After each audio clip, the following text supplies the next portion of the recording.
to know more about getting people moving more on foot or by other active transportation, Dan is about the best there is. He's been a leading proponent of this for decades. Named by Time magazine as one of the 6 most important civic innovators in the world.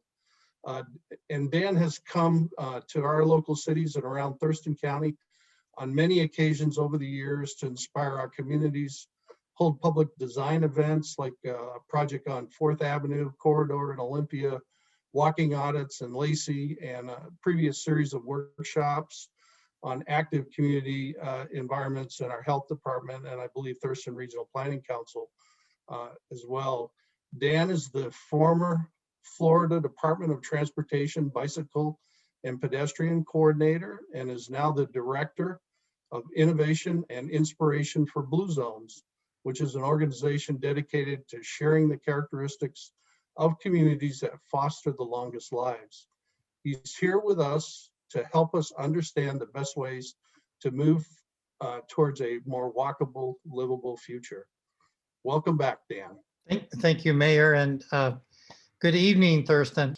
I want to set a stage because we're taking at least 8 professions and melding them down to essentially 2 35-minute segments of presentation.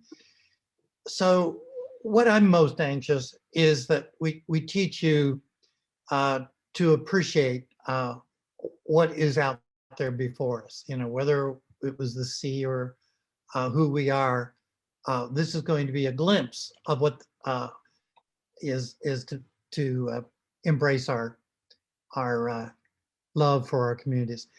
I've broken the first session into why we're working on these energies and efforts, and then get to the how. And I'll move fairly quickly because I think this is one of the brighter audiences I've had a chance to work with. So I'm going to start with a story. If you see the great-grandfather, George, at the bottom, in 1919, at the age of 8, he was able to walk 6 miles to go fishing, unaccompanied by an adult. You can skip through all of them and get up to the son. Ed, now 8, is only allowed to walk on his own to the end of his street. There are a lot of reasons why this has changed, but the big one, of course, is our built environment. And so that sets kind of a stage. But I also want to focus on the difference between a town that's built for cars and speed and efficiency and one that's built for people. Guanajuato is an amazing town. They have cars. They go through the town, but they go underneath it through the silver mine. So it's pretty special what they've done to focus on their people and their place. And it's an absolutely stunning community in Mexico. And I think anyone on this webinar understands the basics of what is walkable and not. And perhaps very important to share, it's not about sidewalks, or sidewalks are a part, but that's about it. It's about everything else. And we'll get into that. So some key points to set the stage for our discussion. This is all focused on wellness. How do we power up health, make the healthy choice the easy choice? And then the land use component, which is what we're going to cover in this first section. And then how do we form the interdisciplinary teams to make this happen? As the mayor indicated, I've had the great opportunity. I've been coming to Thurston County since about 1996 and measuring your progress, showcasing it to others around the country. I was very proud to have worked on the new Gateway Bridge with you. Just memories of what you've been able to power up over a number of decades. But a little bit about Blue Zones. Blue Zones was launched by Dan Buettner. He's the 3rd most read writer for National Geographic. I think he's up to at least his 5th major book for National Geographic. And it's all based on the science that you take the places where people are outliving expectations, figure out what they hold in common. What are their lifestyles? And so you take all of these together, and you're then able to apply the science in a way that makes sense. So very important that people who walk or bike or otherwise live active lives are powering up. The genetics only accounts for 20% of how long a person's going to live. We're in control of the other 80%. So Blue Zones is based on that. How do we power up those elements that are most essential, most important? And as you can see from your own structure of how you're going to bring about health, that Blue Zones has done the same thing. In fact, there's going to be a lot of validation about what you do. Our first Blue Zone community was 12 years ago. We chose Albert Lee, Minnesota, pretty small town. And by applying all the principles you saw and making a few changes, especially to the main street, they've been able to show a sustained healthcare costs for their people they contract, the city workers, dropped 40%. And that's very significant.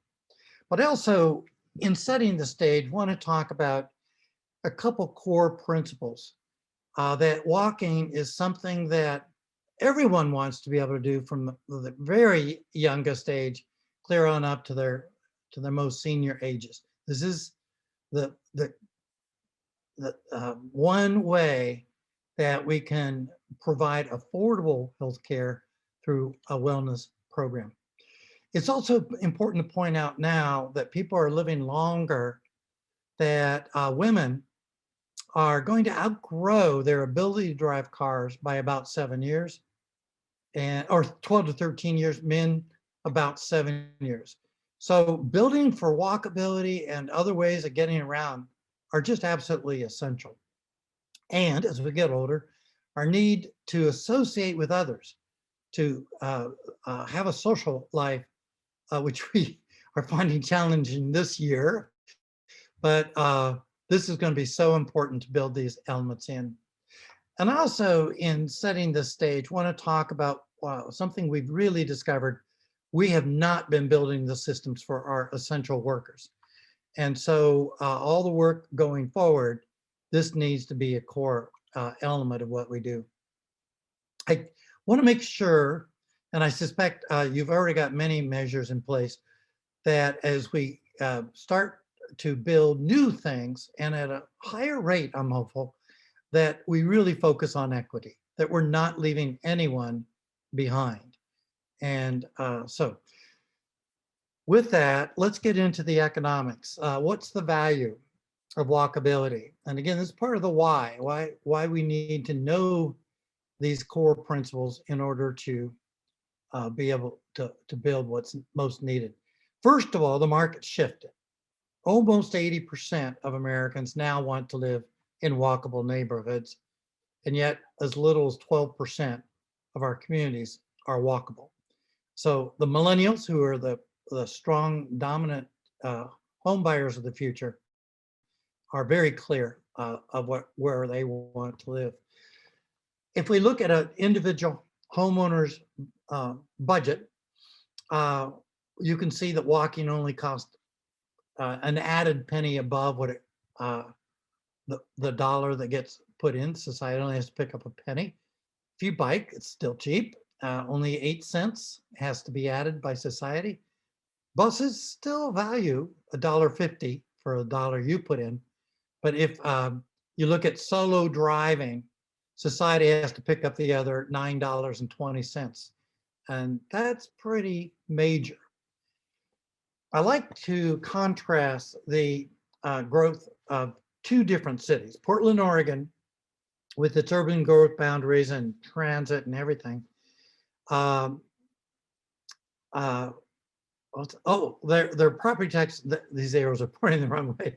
They were able to drop their property taxes 29% from 1980 to 1990. Their air pollution dropped during that period, and then the quality of neighborhoods increased substantially. Atlanta, at the same time, and again, these arrows are reversed. I'm sorry for that, folks. The taxes had to be raised 22%. And let me move my body over a little bit.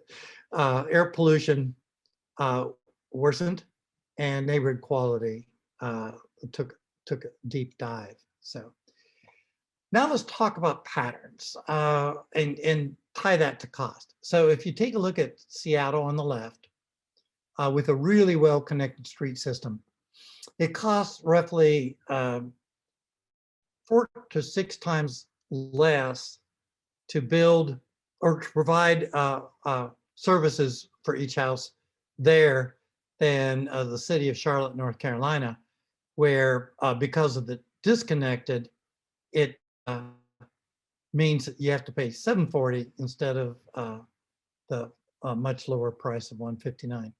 So these two examples are Washington examples, Seattle on the left, Bellevue on the right.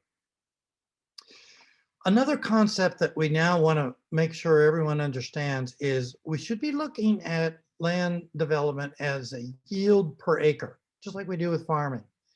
And if we do that, Joe Minikaze with Urban 3 has determined, and he goes into various cities around the country to work this out, that you get an 800% higher yield in a downtown mixed use as opposed to a strip style area. So this yield per acre is so essential that if we look at the pattern on the left versus the pattern on the right, we now know why we should be investing more in the infrastructure in our downtowns. They just bring back more value. I think everyone on this call is familiar with Walk Score.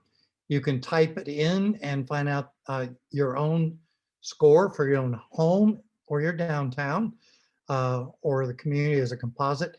But the CEOs of America were able to determine that a single point in a 100-point scale can raise the value of your home anywhere from $800 to $3,500. Let's use an example of this. So in University Place, Washington, in the Tacoma general area, the scene on the left was what it was like before we started working there. The city, quite brave at the time, bought that entire segment and has now turned it into what you see on the right. And again, there's that 800%. You can see it. You can see it in the value of the buildings, the stores, the mixed use and everything. And so really close to home examples. Now let's get into the how on the land use. And if there is a core concept or principle I want us to be able to get across, it's that we have to focus on people and place. And you're already doing that, but maybe you want to pick up that tempo because that's where you're going to get the value. It's easiest to get into land use by understanding why cities exist in the first place. They exist for exchange, not just the service, products, and goods, which is where our economy comes from, but our culture, our friendship, our knowledge, all grows as we focus on walkability. And so now let's take when we were really getting the first clues. After we were going wrong, Jane Jacobs was able to advance this idea that this should not be an anti-car measure. It should really be building cities because that's what all of civilization really counts on. We can break it down into core principles. Short blocks, the shorter the blocks, the less speed, the more ease of being able to walk or bike. Definitely low speeds, and you can read the list yourself, but I want to point out that we need to take every layer of city making to make sure we get these ingredients correct. And these are some of those layers. get into the principles and the practices. One of the first towns laid out in modern times as a walkable community is Seaside.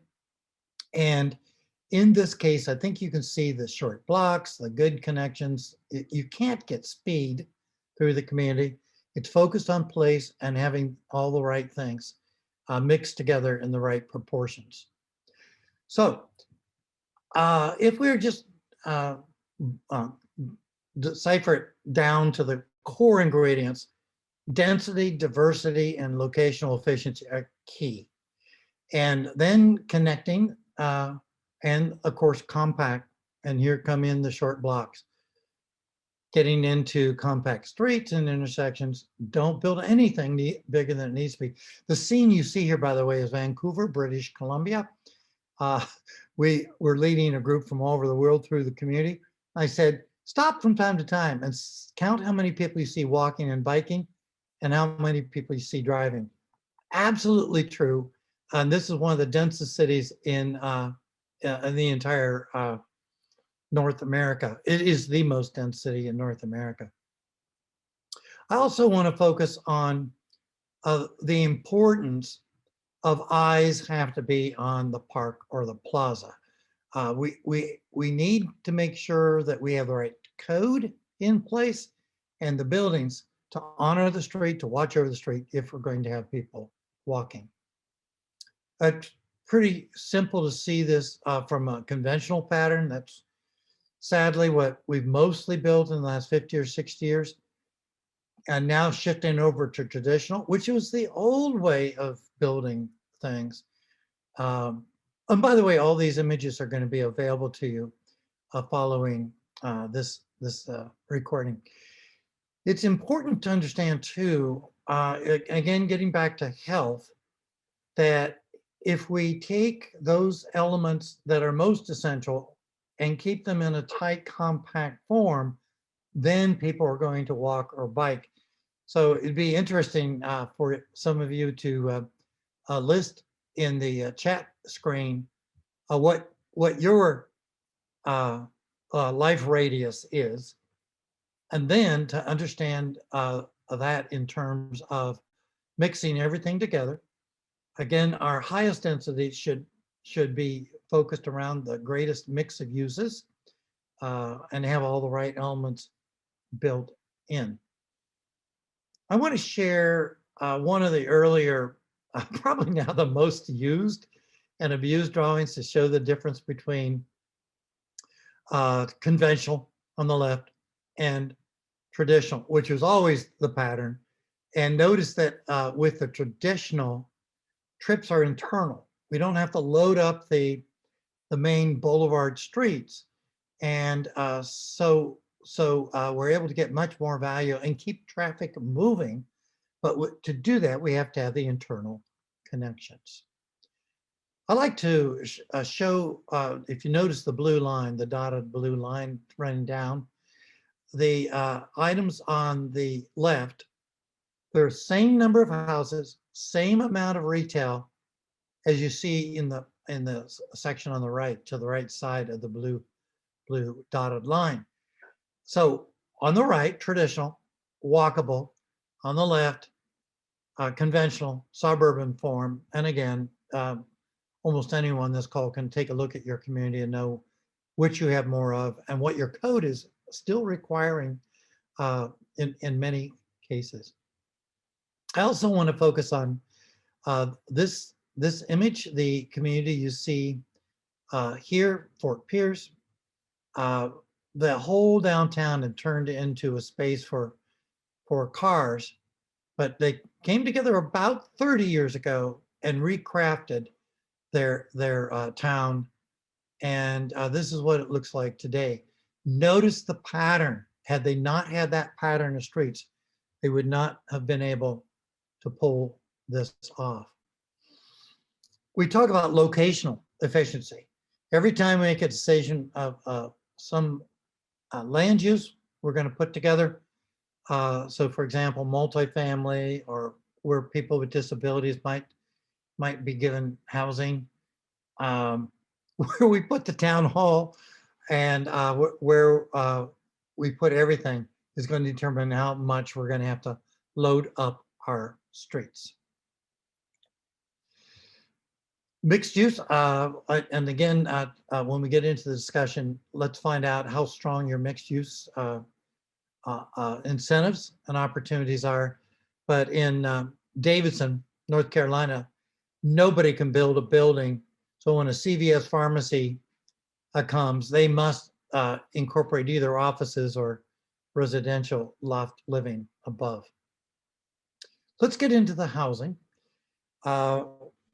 Some new terms have come into being. Most of what we've been building, and there's always been a popular market for it, is single family detached homes. We got an abundance of that. But when we get into the housing that people can afford, that really help build the compactness and the life and vitality of a community, all of these other elements, which we refer to as middle housing, tends to be missing in almost all communities.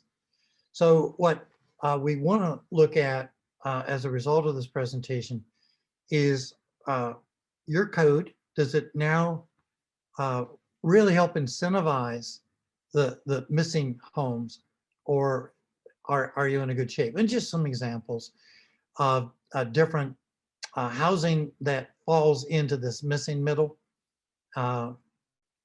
When we really start to plan our town right and create the incentives, then we really start to provide more housing. One of the really cool discoveries I've made during my travels around the country in the last 30 years is accessory dwelling units. This developer who built beautiful units thought to build accessory dwelling units if people wanted them. And he thought, since it's a working class neighborhood, maybe 1 out of 3 home buyers would want to pay the $50,000 for the accessory dwelling unit. Turns out 2 out of 3 home buyers wanted the additional value of the accessory dwelling unit. By the way, the front side of those homes is in the upper left here. So you can see the size, the scale of the homes that are in that neighborhood. So the idea is that if we're to, 1, achieve the density of the compact form we need, then we're going to have a much greater permission in our code to achieve that. And again, just some images to give you some ideas. But one, hopefully you can see my arrow that is shown here, that's a 4-plex. The home was lifted off the ground, then they built daylight units underneath. So there are 2 apartments under and 2 above. That's exactly what we did with our home here in Port Townsend. Closing out the housing portion, it'll be interesting to hear from you as to what your code currently calls for. So if your multifamily housing looks something like this, which if you can see this image where my arrow is, that's really what it looks like. It's not a really great place to live, although the car is happy because it's got plenty of room, right? So let's take a look now. If you took the same units, reposition them, change a few things around, keep the same amount of parking even, then you have these beautiful courts and a much better way for folks to be able to live and enjoy. So it would look something like this. This is a transit-friendly layout. And again, affordable units, just by changing the code to require this type of a layout as opposed to one that's just pro auto. And I happen to love this one. It's in Cotati, California. And I suspect there are going to be people on this call that are from smaller towns, more rural. So I want to cover a little bit on that. So I like to take very small places. I think at the time I was doing my work in Big Fork, Montana, there were maybe 1,200 people live there. But take a look at how nicely they've orchestrated their commercial district and how they've honored the open spaces, the water, not a lot of sprawl. So this is the kind of concept that the people are striving for. But that's not, again, what we've been building. Too many of our codes in town possibly even require something like Lisa's Fried Chicken. But I want to take the opportunity to talk about Bayshore, where they've had to rebuild this building because it burned to the ground. But they've got a grocer and then 4 other types of stores, plus a community center above that store. So these are the concepts that I really want us to be able to get across. So you have a green grocery, you have a place to have access to good, healthy food, and yet it's a very small rural community. Concept-wise, we're really talking about something that's the right scale, the right character, the right place where people are going to socialize. We have a market in Port Townsend where I live that we just love. It's gone out of business 3 times, but it's all back in business during the pandemic. And now let's talk about laying out the land. So what you see here on the top is a very typical way and what code probably calls for.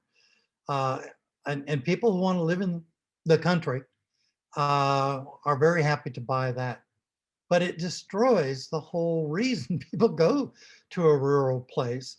It's broken up all the migratory routes, and view sheds are meaningless, and so on and so forth. So we take the right principles, which is pointed out in Rural by Design by Randall Arendt, and you see the same number of homes, and now people have more open space. The rural qualities are all there. So it's again, it's about how we go through and carefully orchestrate the planning steps to retain the qualities of these points. This also gets us into some rural style housing. This one is in Langley, Washington. This architect, Randall Arendt, I'm sorry, Ross Chapin, conceptualized getting 12 units per acre. It's actually it's a 1/3 acre property. And he was able to get all these units in, open space, beautiful units inside. And when this first offer was made, I think he was able to keep the price down to about $120K. We've now got some of those very units here in Port Townsend. They're also being built in Redmond, Kirkland. But I think you can see the concept. You build to the needs of people. Cars can still be stored, but they no longer dominate big, wide streets in front of the units. One of the ones he did, this one's in Kirkland. The woman who lives in the house in the, you see over toward the right, the red, she owned the land, and she said, Ross, just give me 800 square feet. That's all I need. So this is the concept. Right across from single family residential stock, you have a little community house and courtyard and just all kinds of marvelous things. One other element that I want to celebrate, I found in Oklahoma, in the woman you see on the right here is a city council member, and she couldn't find any land that was being built that she'd want to retire to. So they formed a nonprofit, a co-op, brought in the greatest designer from Sweden, I believe, and laid out the units you see here. The principle is there are 3 separate pods. Each pod has a small trail that goes through. And if you want to socialize, you sit on your front porch. But if you want to just enjoy your own opportunity to be to yourself, then you sit on your back deck. It's just a marvelous opportunity. I'm wondering if we want to hold off on the discussion until the end, but I did want to build in a 5-minute break while I power up the transportation. Mayor or Chris, you guys make the call whether you want to handle questions at this point or hold to the end. What do you think, Chris? think it might be good for us to check and see if there are any questions. I didn't see any new ones come in, but I'm happy to open that up while we make a transition here to allow people to respond to that first half, because it's that was a lot of information, good information about the impacts of housing and land use on people's behavior and what contributes most to walking and walkability. So if there are some questions folks have about the first segment, let's go with that. I'll check the Q&A. I'll lead with a question for you, Dan. Of course, we're seeing in Tumwater, especially lately, we're seeing some pretty large single-family housing developments occur. We're trying to apply those principles. Have front porches and a bit of a street grid where it's feasible to do that. But services are a long ways away still. And even we've got a new subdivision of several hundred homes that's going in, but the nearest grocery store is probably 3/4 of a mile at least away, down a very, very busy main road. And of course, folks that live there would love to have a grocery store nearby or something closer without having to drive to it. How do you, and we don't control commercial development, obviously. So what do you think you need for a critical mass of people before you start to see some of those commercial developments come in? Right. I think, again, if we can get the compact villages, get enough mouths to feed in a place, then we can start to populate a store or two, whatever is appropriate. And that's one reason I wanted to show the Bayview building, that they put it in a good location where others could drive by and do their shopping before they got home. But it also happened to be where they had a nuclei of homes. So I think those are the very innovative, very creative things we're going to be doing more of. We're trying to come up with as many examples as we can, but we really need groceries that people can get to. Some of our Blue Zones communities are using things like food trucks every other day or whatever schedule they want, where they can get good, healthy produce to people where they live, and on a schedule, kind of like a mobile library or something like that, right? So this new era we're entering is going to result in a lot of creativity, and we don't have all the answers yet. Yeah, great question.